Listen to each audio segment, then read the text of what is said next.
Hello, I'm Dalia Kitoe, and this is Buckingham News.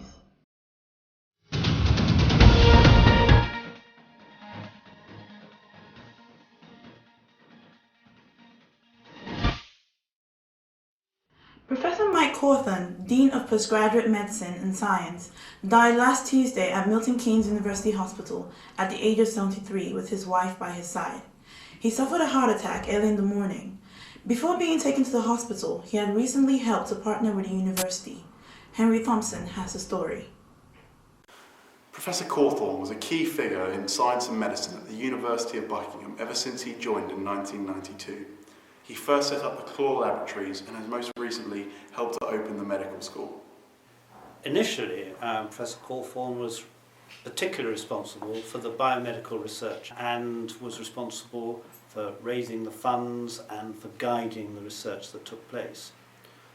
But in more recent years, his portfolio was extended to the development of the medical school. I think an awful lot of people around the university were very dubious that we would manage to set up a medical school in this way. They thought that it could not be done. But Mike never thought that saying something couldn't be done meant that it couldn't be done, and overrode all these difficulties. It's an extraordinary achievement. Professor Cawthorn led drug discovery programs in obesity and type 2 diabetes. In 2002, he was awarded the Society of Medicine Research Award for drug discovery after leading a research program. The achievements Professor Cawthorn made during his lifetime were exemplary, including more than 130 published scientific papers and dozens of book chapters, patents and abstracts. Celebrations for the 6 months of the medical school have been cancelled, and the university's flag is flying half-mast in his honour. This is Henry Thompson for Buckingham News.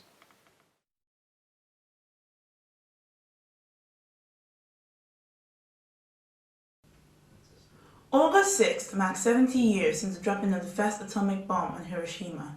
Hundreds of thousands of people died after the bombing, and there was a major rippling effect on the generations to follow. Kasumi Kuwahara's grandmother was one of the lucky ones to survive, and she has been a campaigner for peace ever since. Kasumi, who studies law at the university, is following the same path. Laura Hughes met with Kasumi to find out more. The use of nuclear weapons is a strong topic for debate. Kazumi Kuwahara campaigns for the abolition as she feels the suffering that her grandmother endured. Could you tell us about the steps you and your grandmother have taken to fight against nuclear weapons? She keeps on telling her experience to as many people as possible, and she appealing nuclear abolition and peace building. And I also have been taking action for nuclear abolition by making speeches in public. What does the upcoming 70th anniversary mean to you? For 70 years, no one used nuclear weapons in actual war. So I think it's really meaningful, but I feel I have to protect this tradition. Kazumi's efforts have been widely recognised as she was interviewed this week by Fergal Keane for the BBC's 10 o'clock news. History professor John Clark gave us his views on the place nuclear weapons have in the world. I suppose that Hiroshima and the other bomb on Nagasaki, much the same time, really does mark an epoch in human history. Mankind really could destroy himself. And that's been one of the great shadows of the last 70 years.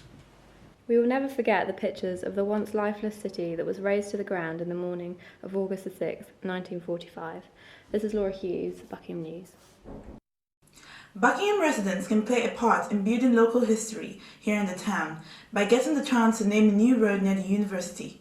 Students are welcome to take part in the competition, and personally, I've always liked the sound of Akitoya Road. Mr. Collins went up the road to check out the competition. Have you ever looked around town and thought something was missing? I have, and I've always known. It was a road. The Lisa Collins Road. Well, now that possibility could become a reality. Hampton's International Buckingham announced an exciting new opportunity to submit your own idea for the Name a Road in My Town competition. The lucky winner will get to perform the site's opening, which includes a restaurant meal and wine for two. However, most importantly, they'll be able to be part of Buckingham history. Anyone can enter, so wish me luck. Here are some of the suggestions from the residents of the town. UCB Road, however you spell UCB, then it would be historical. Jabberwocky Road. Dark Side, because it's the favourite album of mine. To enter, you can write to Hamptons International or email your entry before 5 p.m. on the 31st of July. So to prevent yourself from living at Lisa Boulevard or Collins Court, make sure you submit your entry by the 31st. This is Lisa Collins for Buckingham News. Last week, Buckingham students organised a fundraising event for Willing Hospice, whose services are threatened by a funding shortfall. The charity provides specialist care for people whose illness no longer responds to treatment. Charlie Parry has this report on how some students are making a difference. Willing Hospice provides care for people from the age of 18 years upwards and focuses on symptom control, emotional support and care for carers. It needs £4.6 million a year to run effectively. With only 22% coming from the NHS, the rest has to come from public donations. In other words, it needs to raise £7 a minute to survive. But the hospice has announced a £500,000 cutback per year, which could affect the 24-hour-a-day service that it provides without any cost to patients or their families. We could always do, as you'll know, healthcare is a challenge to be funded in this country generally, so there isn't going to be more money, so if it's given to us, it's taken from something else. But yes, more would be great, but you've hit on an important point. We are an independent charity, so not more than half. Buckingham student Alicia Robinson, already known for her campaign to provide free groceries on campus, heard of the hospice's plight and organised a fundraising evening. We are planning to have a summer barbecue to help them, and anything else that we do in terms of fundraising, whether it be cake sale, raffles and so on and so forth, it will go towards helping them and also students who are in need. The evening involved a performance from Judah Generation of Faith Dimension Ministries.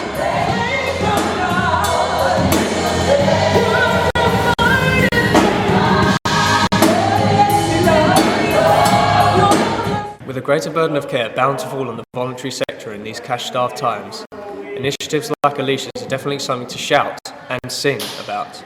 This is Charlie Parry for Buckingham News. In other news, last Wednesday saw the Society's Fair take place, allowing students to see the wealth of activities on offer at the University of Buckingham, in addition to the Society's showcased at previous fairs. This year also saw new events such as the much publicized Polo Club and the Lacrosse Club, both of which restarted this term. The annual alumni meeting took place last Friday, where graduates and students met up for drinks and dinner. After meeting in the Prebend House, they went for a tour of the campus despite the torrential rain. Many ex-students got together in the afternoon and stayed until the Afrobeats party, which held in the OTM. As it is National Parks Week, Buckingham County Council hosted a Love Parks Week, which included an event at Heartlands Park. The national initiative encouraged people of all ages to visit and enjoy their local parks and green spaces with a bouncy castle, fun, games, face painting, and arts and crafts. Despite the weather, everyone that attended had a smashing time. Student Union President Matthew Curry was granted a third term at the end of last term. This news comes after it was announced that the current Student Union executive was rewriting the Student Union Constitution. We sent Chani Mawani down to investigate. Typically, the student union term lasts for 2 academic terms, roughly 6 months. However, it was announced that towards the end of the spring term, the current student union's term would be extended for a third academic term, giving them a total tenure of 9 months. This SU executive's tenure was marked by a series of sweeping reforms, which included changes implemented to introduce more transparency to the runnings of the student union. This also includes the releasing of minutes to Buckingham News, as well as the rewriting of the Constitution. We've also made it a lot more transparent, a lot harder for executives to get away with doing things. Any major change to the Constitution will have to be approved by the student union body in the future. We also asked him about recent changes in the SU executive. Dan Sawyer's resigned, but apart from that, business carries on as usual. I think what we need to do is just maintain what we've got suggestion boxes that will hopefully be mounted in Verney, Chandos and the OTM in the coming weeks, so that students can start putting suggestions forward as to what they want. The student body hopes that the current student union executive will continue their policy of transparency as they go into their final few months. This is Chani Manwani reporting for Buckingham News. The university's Nigerian society was left red-faced by a case of blackface this week. A poster featuring a Caucasian model wearing black paint was used to advertise an Afrobeats party. Zoe Briggs went to sort out the hoo-ha. The poster in question features a distinctly Caucasian model wearing a controversial black and gold body paint in a style reminiscent of blackface. Blackface has long been used as a theatrical technique to allow white performers to mimic and stereotype black culture. This practice died out during the mid-20th century due to changing attitudes about race, and it's now considered racist and controversial. In relation to this news, an LGBT award ceremony in Edinburgh was recently criticised for using models wearing black and gold body paint, and after 2 South African students were expelled for dressing up as black housemaids last year. I personally didn't find it offensive because I don't think it was done with malicious intent. I understand that there's been a history of people doing this, and I couldn't see how others would find it offensive. I didn't see the poster as blackface at all. It doesn't really, I can't really relate to it. One of a black person's picture, you take a black person's picture, why are you painting black over white? When I first saw the flyer, initially, I was like, okay, the title is correct, Celebration of Afrobeats, the time is right, the price is correct, and everything else is fine. It's not until it was brought to my attention that a white model was used in the background that I actually realized that a white person or a white female, who I don't even think is white, which I don't think is the case with this flyer. This is just an artistic expression. So it appears that students feel that blackface is an outdated and offensive culture, but aren't offended by the poster in question, and this remains simply an amusing gaffe for all involved. This is Zoe Briggs for Buckingham News. Now over to sports with Philip Joss. Thank you, Dolly. As the summer kicks off, the sports teams begin their new seasons. Buckingham United FC is looking for sponsors to help fund them through the coming year. Alex Dubrow has the story. Following their most successful season, Buckingham United Football Club is looking for sponsors and players for the forthcoming term. Being a relatively small club, Buckingham United relies on player subscriptions and external sponsorship to be able to provide football to the local community. Various sponsorship packages are available, such as the premium club sponsorship, which includes kit advertising, a whole season website, social media advertising, and player and equipment sponsorship. Well, currently we're looking for 2 main sponsors to provide the kit for the first and reserve team. That deal would last for 2 years for each of them, and with that, the money which they would provide would go towards a new home and away kit for both teams. Buckingham United FC is expected to improve as new players join from the local area. The team looks forward to its 5th season with optimism and to what hopefully is a bright season. This is Alex Dubrow, Buckingham News. The medical school has been holding its own football trials, and last night was the last game of the season. Joanna Lynn went down to watch the game. The medical school has been holding its own intramural football tournament each term, with 4 teams playing against each other side to side. The games were held on Tuesdays at the Swanpool Leisure Centre. It was very close league with the top 2 teams separated by a point, but the result emerged with the Green Dragons defeating the Rio Medic 3-0. And Rainbow FC beating the Bury Park Rovers 7-4. What made you set up the Medical School Football League? They had been in Buckingham for a couple of months and wanted to try and establish a medical school football league. I took it as an opportunity to test trial some formats that we wanted to run for the whole of the university in the future. I'm hoping that with a new football club committee we will get some kind of new interest in setting up intramural football at the university, which caters to students that wish to play football but not for our university side that play on Saturday afternoon. The Spanish start the season. We'll have to wait until next term to see the medical school go head-to-head against each other again. This is Journaling, Buckingham News. And now, back to the studio. You can dance, you can jive, you can have the time of your life. From the stanky leg to the bob, we searched Buckingham for the best worst dancer in order to commemorate 2 Left Feet Week. So we sent Sherwin Tan down to watch you whip and nay. We can dance if we want to, we can leave your friends behind. Cause if your friends don't dance, and if they don't dance, well, they're no friends of mine. It was International 2 Left Feet Week last week, and here at Buckingham, we know how to boogie. We searched Buckingham for the best and the worst dancers for your entertainment.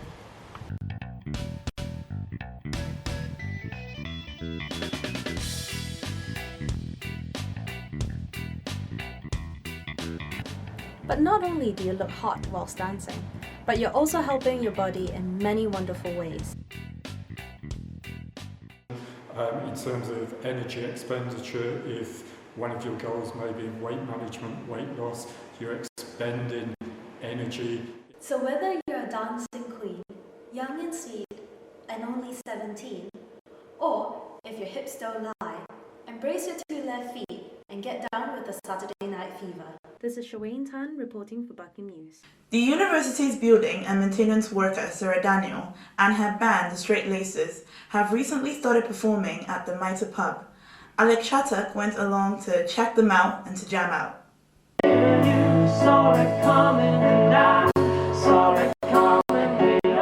Buckingham's very own star in the making, Sarah Daniels, gave a heartfelt performance in the Mitre on Thursday. The Straight Laces formed at Christmas and have since then performed in the Woolpack, the Rugby Club and the OTM for Liverpool Aid. But how did the band think it went? Pretty well, I think. Yeah, not many of us missed too many beats. We're happy with it. Yeah, I met Elaine, became friends with Elaine. I played rugby with Beck for years, and I was going away travelling. I introduced Beck to Elaine just before I went travelling, and when I got back, they'd musically formed a kind of group, and I came back, and it's just there became the 3 of us in the band instead of 2.